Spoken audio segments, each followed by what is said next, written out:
Wake up guys. Deepavali நம் இந்திய நாட்டில் பெரும் வாரியாக கொண்டாடப்படும் ஓர் பண்டிகை. பல வகையான இனிப்பு பலகாரங்கள் செய்து புத்தாடை அணிந்து பரவலாக கொண்டாடப்படும் ஓர் பிரம்மாண்ட பண்டிகை. இந்த பண்டிகையின் போது பட்டாசுகள் வெடித்து கொண்டாடும் பழக்கம் காலகாலமாக இந்தியர்களிடையே இருந்து வருகிறது. இந்த கொண்டாட்டத்தில் மக்களின் மனம் மகிழ்ச்சியடைவதை காட்டிலும் காற்று அறவே மாசடையும். ஏனெனில் பட்டாசுகளில் பயன்படுத்தப்படும் ரசாயன வெடிமருந்து வேதிப்பொருட்கள் அப்படிப்பட்டவை.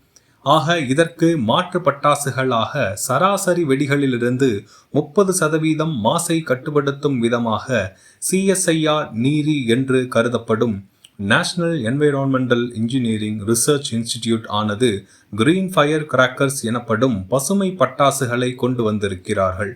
இவை ஜியோலைட் மற்றும் அயான் ஆக்சைடு போன்ற பல்துறை சேர்க்கைகளை பயன்படுத்துவதன் மூலமும் பட்டாசு உற்பத்தியில் ரசாயனங்களின் பயன்பாட்டை குறைப்பதன் மூலமும் மாசு உமிழ்வை கட்டுப்படுத்துகின்றன. நம்மையும் பூமியையும் பாதிப்பிற்குள்ளாகி கொண்டாடுவது பண்டிகையாகாது, பாதகமே ஆகும்.